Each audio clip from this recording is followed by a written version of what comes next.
আসন্ন ত্রয়োদশ জাতীয় সংসদ নির্বাচনকে কেন্দ্র করে ঢাকা 14 ও 16 আসনকে অধিক ঝুঁকিপূর্ণ হিসেবে চিহ্নিত করেছে আইন শৃঙ্খলা বাহিনী। এই দুই আসনে হেভিওয়েট প্রার্থীদের প্রতিদ্বন্দ্বিতাকেই ঝুঁকির কারণ হিসেবে দেখা হচ্ছে। ভোটের আগের দিন ঘরোয়া বৈঠকে প্রার্থীরা দায়িত্ব বুঝিয়ে দিয়েছেন পোলিং এজেন্টদের। তবে ভোট কেন্দ্রে নিরাপত্তা ও নির্বাচনের সুষ্ঠু পরিবেশ নিয়ে প্রার্থীদের মাঝে রয়েছে মিশ্র প্রতিক্রিয়া। রেজা রায়হানের প্রতিবেদনে বিস্তারিত। সম্প্রতি এক ব্রিফিংয়ে সেনাবাহিনী জানায় ঢাকা 14 ও 16 আসনের মোট ভোট কেন্দ্রের প্রায় 18%ই ঝুঁকিপূর্ণ। ঢাকা 14 ও 16 আসন নিয়ে নিরাপত্তা বাহিনীর মূল উদ্বেগের কারণ এই দুই আসনের হেভিওয়েট প্রার্থীদের প্রতিদ্বন্দ্বিতা অধিক ঝুঁকিপূর্ণ হিসাবে চিহ্নিত করা হয়েছে।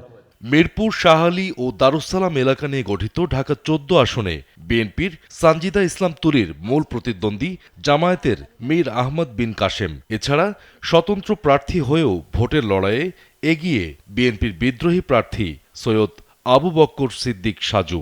তবে এখানকার প্রার্থীরা বলছেন নির্বাচনী পরিবেশ নিয়ে ঝুঁকি আছে। এখন পর্যন্ত দেখছি না, প্রতিযোগিতা থাকতেই পারে। এখন পর্যন্ত ফুটবল এগিয়ে আছে, যেহেতু ফুটবল এগিয়ে আছে ফুটবলের বিজয় সুনিশ্চিত। তৃতীয় পক্ষ চেষ্টা করবে এই বিজয়কে বিলম্বিত করার জন্য, স্থগিত করার জন্য। আমাদের উদ্দেশ্য শান্তিপূর্ণভাবে একটি কেন্দ্রেও যাতে গোলযোগের কারণে স্থগিত না হয়। যারা মনে করে যে নির্বাচনটা তাদের জন্য হয়তো পজিটিভ কিছু আনবে না, তো তারা তো চাবেই প্রতিকূলতা সৃষ্টি করার জন্য। এটার কথাই মেবি শঙ্কা প্রকাশ করা হয়েছে। ছোট ছোট ঘটনা আমরা রাস্তাঘাটেও দেখি, রাতের আঁধারে যে বসে বসে ব্যানার কাটে। তো এইগুলা আমার মনে হয় না মানে খুব একটা বড় কোনো ইফেক্ট ফেলবে, কারণ আমরা এতদিনও স্বৈরাচারকে প্রতিহত করেছি। কালকেও সর্বোচ্চ চেষ্টা করব জনগণ নিরাপদে যেন ভোট দেয়। বিভিন্ন জায়গা থেকে একটু মেসেজ পাচ্ছি যে বিভিন্ন বস্তি এলাকায় ভোটারদেরকে আর্থিকভাবে প্রভাবিত করে আমাদের প্রতিদ্বন্দ্বী রাজনৈতিক দল জামায়াতে ইসলামীর প্রার্থীর সপক্ষে কিছু অপতৎপরতা চালানো হচ্ছে, যেটা খুবই উদ্বেগজনক। এবং আমরা জনগণের মধ্য থেকে স্বতঃস্ফূর্ত পালেও জামায়াতে ইসলামীর যে রাজনৈতিক দল তারা একটু কর্মকাণ্ড যেহেতু গুপ্ত রয়েছে, এই জন্য একেবারে আমরা শঙ্কামুক্ত নই। এদিকে মিরপুর, পল্লবীর ও রূপনগর নিয়ে গঠিত ঢাকা 16 আসনে মুখোমুখি লড়াইয়ে আছেন জাতীয় ফুটবল দলের সাবেক অধিনায়ক বিএনপি নেতা আমিনুল হক এবং জামায়াতের কর্নেল অবসরপ্রাপ্ত আব্দুল বাতেন। নিরাপত্তাজনিত শঙ্কার সুর বাজছে এখানেও। সকল কার্যক্রমে আল্লাহর রহমতে গুছিয়ে অলরেডি সবাইকে বুঝিয়ে দেওয়া হয়েছে। আমরা সবাই সতর্ক রয়েছি, আমাদের নেতাকর্মীরা এবং আইন শৃঙ্খলা বাহিনী তারাও সতর্ক রয়েছে।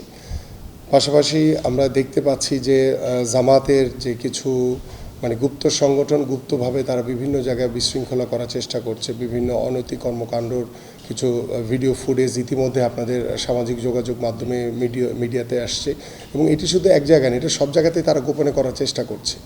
তো আইন শৃঙ্খলা বাহিনী, সেনাবাহিনী সহ আমাদের পুলিশ বা অন্যান্য যে আইন শৃঙ্খলার যারা সংস্থার যারা রয়েছেন তারা সকলেই সতর্ক রয়েছেন। আমরাও সতর্ক রয়েছি যে আমরা কোনো অনিয়ম, কোনো অন্যায়কারীকে, কোনো বিশৃঙ্খলাকারীকে প্রশ্রয় দিব না। তবে ঢাকা 12 আসনের প্রার্থী জানালেন কোনো রকম নিরাপত্তা ঝুঁকি নেই তার আসনে। নিরাপত্তার জন্য কোনো শঙ্কা আমি দেখছি না। আমি এই মাটির সন্তান, এই মাটিতে বড় হয়েছি। ছোটোকালে যেভাবে আমি অলিগলি ঘুরে বেরিয়েছি, ঠিক আমি আমার গণসংযোগে কিন্তু আমি এইভাবে বিভিন্ন অলিগলি যেখানে রাস্তা 1.5 ফিট বা হাইস্ট 2 ফিট সেগুলো আমি আমি গিয়েছি, কিন্তু তা আমি কোনো সংখ্যা দেখছি না। আমি এই মাটির সন্তান হিসেবে যেখানেই যাচ্ছি এলাকার জনগণ আমাকে গ্রহণ করছে, আমাকে অভিনন্দন জানাচ্ছে।